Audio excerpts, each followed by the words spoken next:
Welcome everybody to welcome to the first. I don't know if this is gonna be the first, but welcome to the first NFL preview of the 2021-22 season on R1P. We got the Seahawks versus Colts coming at you right now. I got my co-host sorry, not LL Cool, Brad. That's me, Lever KT. On the side of me. How you doing today, KT? Hey man, everything is good, man. You know this NFL season is coming up. Things about to get interesting. We about to have college football. We about to have the NFL basketball season be creeping at the end of October. College basketball season is coming. Sports fans, this is that time of the year. The Olympics save us during the summer, but that's it. Football season is back, and real football is back as well. Brad, I am extremely excited. So am I. But just to get back into context a little bit, the last time the Seahawks versus Colts played was in 2017 when the Seahawks just obliterated obliterated that nightmare for Colts fans. Like they still got nightmares about this 4 years later. 46-18. Like shoot, man, that was terrible. But yeah, KT, if you want to start with the Colts, giving your perspective on the Colts this season, coming into the season, let's go. Absolutely. The Colts had an amazing season last season. I believe they exceeded some expectations. They made it to the playoffs as a wild card, and honestly could have made it as the number 3 or number 4 seed last season. And it came down to the last couple of games. So I think Colts fans should be excited for what they have. They should be excited for what Frank Wright is building there in Indy. But we've had some changes in the offseason. The Colts have had actually a very busy offseason. Phillip Rivers retired and is now coaching. He's a head coach of a high school football team. Enter in Carson Wentz, the former quarterback of the Philadelphia Eagles, which they end up trading a third-round pick, a conditional 2022 second-round pick.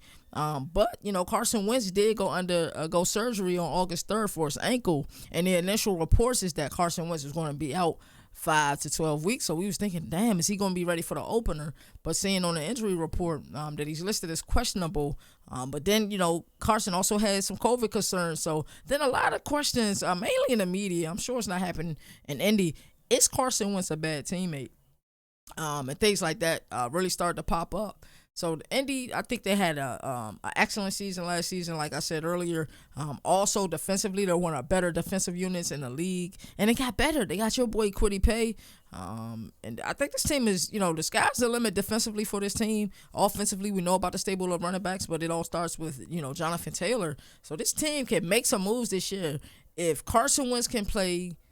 First, be there, be available, be healthy. If he can play and as well as that, play mistake-free football, then the Colts should have higher expectations this year. If we evaluate the talent on the Colts and the Titans, a lot of us would say, the Titans are the better team and the Titans should win this division. But the Colts are going to push them for the division. We all remember that Monday night game where the Colts, I believe they went into Nashville and smacked Tennessee around a little bit. Of course, our boy A. Steezy ain't going to like that. But that's, the Colts introductory things for the Colts. We know about the offensive line.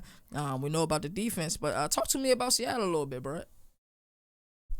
If I'm gonna start off with the Seattle Seahawks 2021 draft picks. So first off, with that, they only had 3 picks in this draft because they were one of the better teams and they traded a lot of them away. But their first pick was in the second round with the 56th pick, and they drafted Dwayne Escarage, wide receiver, Western Michigan, one of the rivals of my Chips, Fire Up Chips. You already know the vibes. Mm-hmm. And then the second pick they got in the fourth round was the 137th pick from Tampa. Was Trey Brown, cornerback from Oklahoma. That's definitely going to help them in their second unit. And then their last pick they had in the 2021 NFL Draft was the sixth round pick, which was 208th overall from Seahawks, from through Miami and Chicago. I don't know if I'm saying his last name right, but Stone Forest. I don't know if I'm saying that right, but offensive tackle from Florida. That'll definitely help them up front, protecting Russ. But yeah, going in the season, Russ coming into his ninth season, right off the bat, and he's not showing any rust. Russ not Wow. showing any rust. I love that Um, entendre he's there. yeah, yeah. So last season he had a stat line of 4,200 passing yards, 40 touchdowns and 13 picks, 40 to 13 ratio. That's pretty decent. And then now before we get into score predictions and everything. I just have a concern for the Seahawks. Their run game is very inconsistent. It Mhm. needs to be better because they're relying on Russ too much. I'm not saying that Russ can't handle that pressure, Mhm. can't absorb that pressure, but they need to get some of that weight off of his shoulders now that he's starting to get older as a quarterback. Because that's when you start to, get more fragile, if you will. Um, but I think that if the Seahawks had like the Marshawn Lynch back, or like the old Marshawn Lynch back, or something like that, or a better running back, better like more consistent game, I think they could start making playoff runs again, like more consistently. And I just think that they just need to work on their run game, and I think they should have tried to find somebody for a running back in the draft, but they did decent in the draft. Um, but yeah, that's all I have for them. What is your score prediction for this game, Casey? Before we get into the score prediction, I wanted to talk about a few things. I think Chris Carson, he puts the work in. I think that's the first thing of being a great running back. Like, some of his workout videos have gone viral. So I think a lot of their issues is up front. But before we get into score predictions and we talk more individually about these teams, one thing I wanted to talk about is looking at the overall landscape of each division, as it regards to these two teams. So we look at the AFC South, right? Everybody says that's the Titan divisions to win, right? Then we look at the Colts. We're like, the Colts should be right behind them. The Jaguars should probably be right behind them. It's the unknown Urban Meyer's first season as an NFL head coach. We also look at Trevor Lawrence. What will he be able to do? And then we look at the Texans. And the Texans got, some interesting narratives going on. Yeah. Deshaun Watson more than likely will not be playing this season. It wouldn't even surprise me if he got traded. But they got this guy who I'm a major fan of, Tyrod Taylor. I still have his Buffalo Bills jersey. He did wonders for the Buffalo Bills. He ended the curse, 17 long years of not going to the playoffs for the Buffalo Bills. But in his last two stints, he's had some interesting things happen. So with the Cleveland Browns, we remember that he was playing pretty decent. I believe he got injured. Baker Mayfield came in, and the show Unsolved Mysteries, Tyrod Taylor was never seen again. So we look at the San Diego Chargers, and we remember what a gaffe that was, right? So Tyrod Taylor was named the starter. We like, yes. I'm like, okay. I'm like, Chargers may be pretty good this year. Then interestingly enough, he got injured by a doctor, not a player. Justin Herbert. It was Justin Herbert. He paid him off. I was about to say, was it general manager, like, not agreeing with, naming Tyrod Taylor as top. But anyway, Justin Herbert comes in, rookie of the year, fantastic season. Tyrod Taylor was never seen again. So we got a lot of interesting narratives. Jacket, don't come back. Right. So we got a lot of interesting narratives with the Texans. But one thing I know about Tyrod Taylor is he's a competitor, and that they're going to surprise some teams this week. But I still think they'll be in the cellar in this division. So we move over to the NFC West, and we look at the landscape of that division. Who's going to win that division this year? I'm telling you, I would rather, instead of me picking it and having to take, I would rather be blindfolded, throw a dart at the board and see who's going to win the division.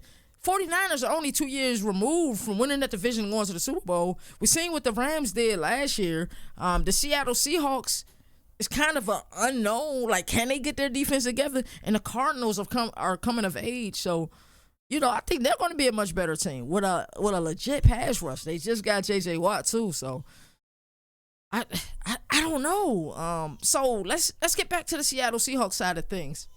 I got a couple questions for you.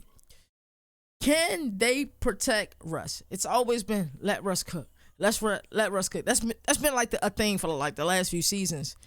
I think the best thing for the Seahawks, letting Russ cook will get you to the playoffs, but you need that run game and a defense to win a Super Bowl. Can that defense be like the Legion of Boom were, back in their heyday?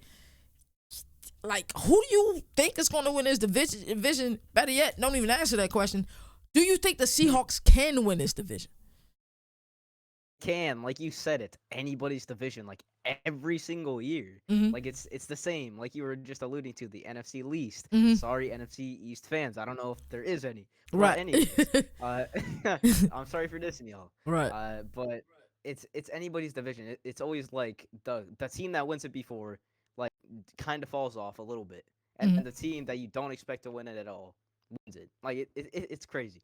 It's a crazy conference division. Mm-hmm. And yeah, it's up in the air. Like anybody could win it. Exactly. I think that's a great statement. I think it's a true statement. So let's get down to the nitty gritty of this thing. So on the Colts side of things, they have a few injuries, and some of these injuries are eyebrow raising a little bit. So Eric Fisher, your boy, they were able to acquire in the offseason. Per September 6th, he's listed as questionable for this game. So they already have a great line. You add Eric Fisher to the equation, you talk about a damn good offensive line. Tight end Andrew Vollard, he's on the injured reserve as of September 3rd. Carson Wentz is listed as questionable for this game. He had a couple of things going on. Had the issue with COVID, his foot, but he just recently went through 11 on 11 drills.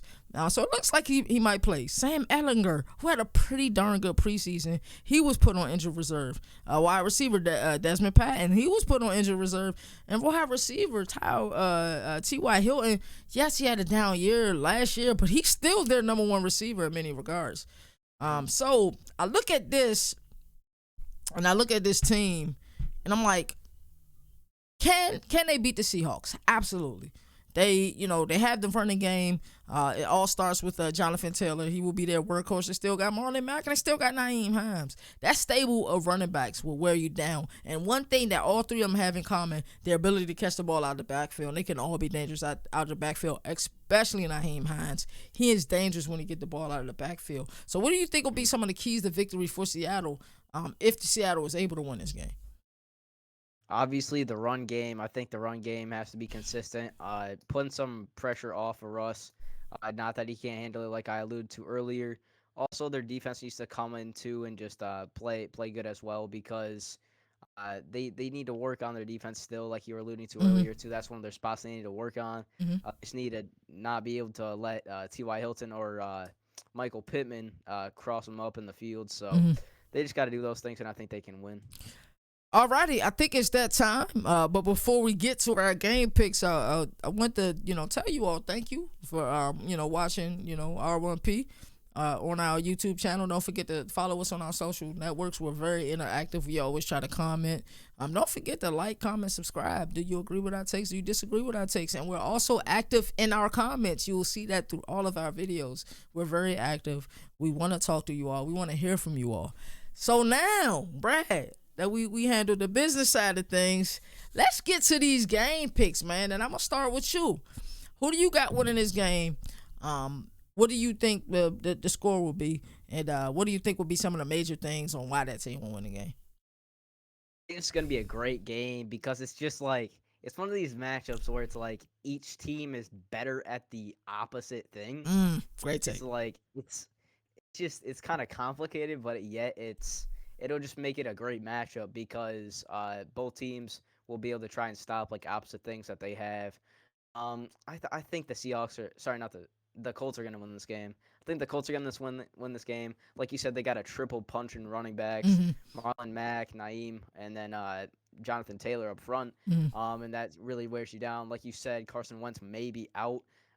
If he doesn't play, I think Jacob Eason or Sam Ehlinger will take up the slack and just make that happen.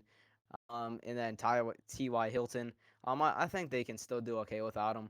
But yeah, those are two different, significantly big injuries. And then I think their defense can definitely help them in that win as well. Both teams, no injuries. I'm picking the Colts.